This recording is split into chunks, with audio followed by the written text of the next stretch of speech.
దేవునికి స్తోత్రం. హల్లెలూయా. మంచిది. ప్రభునందు పిల్లారా, ప్రభువైన యేసుక్రీస్తు నామములో మీ అందరికీ, మన ప్రభువైన యేసుక్రీస్తు నామములో మీ అందరికీ వందనాలు. చేరొచ్చిన మీ అందరికీ వందనాలు. శ్రమ ధ్యానాల యొక్క కూడిక 4వ దినం ఈరోజు. దేవుడు మనలందరినీ కూడా కాచి కాపాడి ఈ 4వ దినంలో మనల్ని ప్రవేశపెట్టిన దేవాది దేవునికి మనం అంతా కృతజ్ఞతాస్తుతులు చెల్లించు వారమై ఉన్నాం. మంచిది. వాక్య భాగం చూసుకుందాం. యెషయా గ్రంథం 53వ అధ్యాయము 7వ వచనం మనం చదువుకుందాం. చూడండి, అతడు దౌర్జన్యము పొందెను, బాధింపబడినను, అతడు నోరు తెరవలేదు. వదకు తేబడిన గొర్రె పిల్ల వలె బొచ్చు కత్తిరించు వాని ఎదుట గొర్రె మౌనముగా ఉన్నట్లు అతడు నోరు తెరవలేదు. హల్లెలూయా. చూడండి ప్రియమైనటువంటి దేవుని ప్రియసన్నమా, గమనించండి. చదవబడినటువంటి లేఖ భాగంలో మరొకసారి దాన్ని మనం ధ్యానం చేసుకోగలిగితే చదవమా. అతడు దౌర్జన్యము నుండెను, బాధింపబడినను,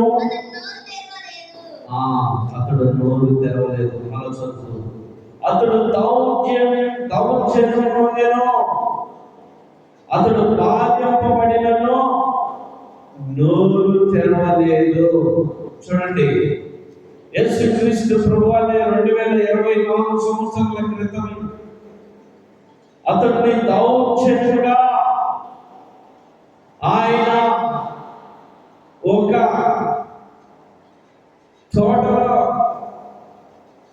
గొల్గొతా అనే ఒక తోటలో ఆయన ప్రార్థిస్తూ ఉన్న సమయంలో శిష్యులతో కలిసి ఆయన ప్రిపరేషన్ ప్రార్థన ముందుగానే మెలుకోగలిగి ప్రార్థించండి, మీరు శోధనలో పడకుండా అని శిష్యుడికి చెప్పి ఆయన గెత్సెమనే తోటలో ప్రార్థిస్తున్న సమయంలో పిల్లరా, ఆ సమయంలో భటులు వచ్చి యూదా ఇస్కరియోతు భటులు తీసుకొని ఆ గెత్సెమనే తోటలో ప్రవేశించి, నేను ఎవరైతే ముందు పెట్టుకుంటామో అతనే యేసు అని వాళ్ళని చెప్పి డైరెక్ట్ గా యేసు ప్రభు దగ్గరికి వచ్చి ఆ యూదా ఇస్కరియోతు చక్కటి ముందు పెట్టుకోగానే వెంటనే ఆ భటులు ఆయన పట్టుకున్నారు. ఎలా పట్టుకున్నారంటే దౌర్జన్యంగా పట్టుకున్నారు.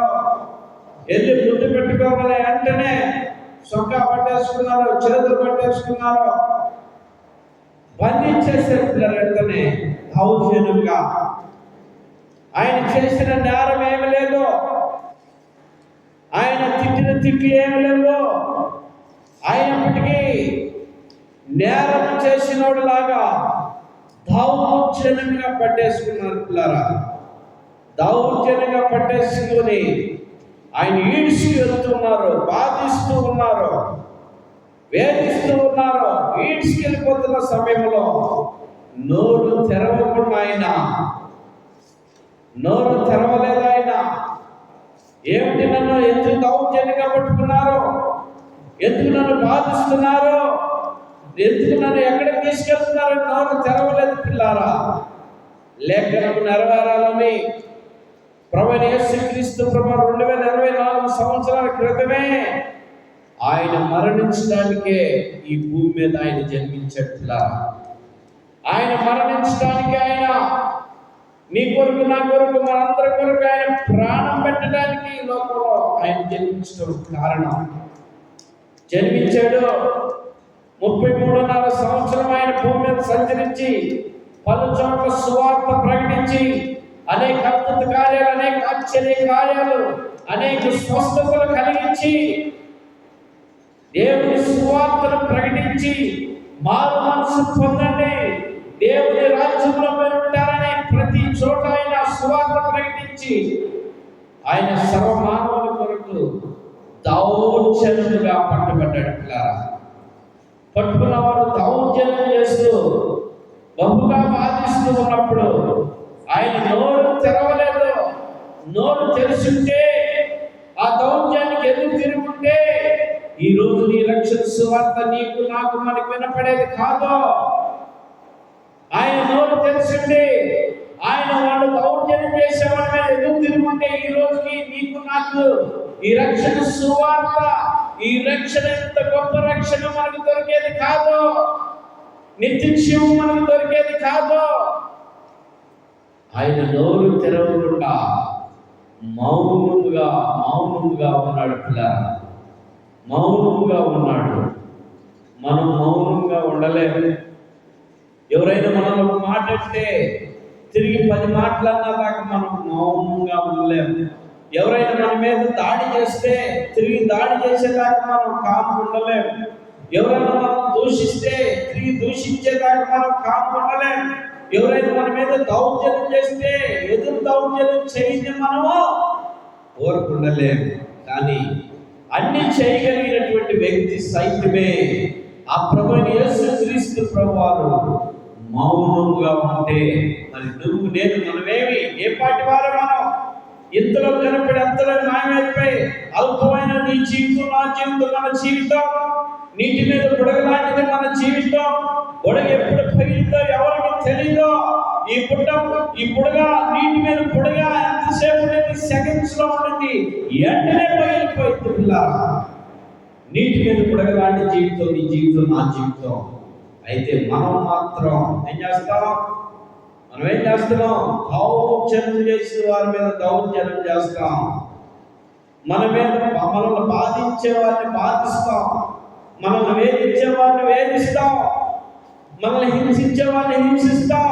కానీ ఆ యేసు ఎవరిని హింసించలేదు, ఎవరి మీద దౌర్జన్యం చేయలేదు. దౌర్జన్యం చేస్తున్నప్పుడు, బాధిస్తూ ఉన్నప్పుడు నోరు తెరవకుండా మౌనముగా ఉన్నాడు. మౌనం ఎలా ఉన్నాడో తెలుసా? వదకు తేబడినటువంటి గొర్రె పిల్ల, మార్కెట్ లో చూస్తాం మనం.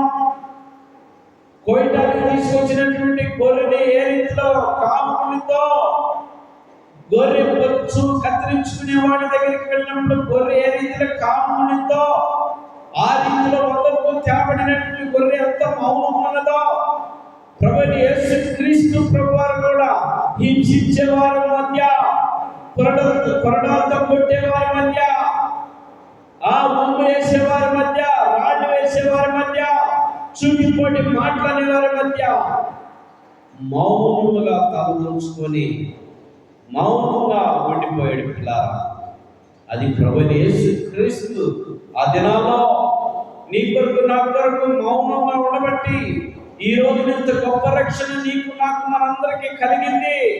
ఈ రక్షణ అయితే నీకు నాకు మనందరికీ ఉచితమే. అయితే ఒకటి, నోరు తెరవకుండా ఆ యేసుని నీ హృదయంలో కాపాడుకోగలిగితే, ఆ యేసు ప్రభుని నమ్మగలిగితే, ఆ యేసు ప్రభుని ఆరాధించగలిగితే, ఆ యేసు ప్రభుని సొంత రక్షకుడిగా నువ్వు అంగీకరించగలిగితే, ఆ యేసు ప్రభు మాటని నువ్వు మారు మనసు పొందగలిగితే, పిల్లరా, యేసు ప్రభు చెబుతుంది నిన్ను నీ మనసు మార్చుకోమని, నీ తలంపును మార్చుకోమని, నీ ఉద్దేశాలు మార్చుకోమని, నీ క్రియలు మార్చుకోమని, నీ పాపములను విడిచిపెట్టమని, నీ పాపములను మారుకోమనే కానీ మరేది నేను మారమని కాదు. పిల్లరా, నీ మనసు మార్చుకో.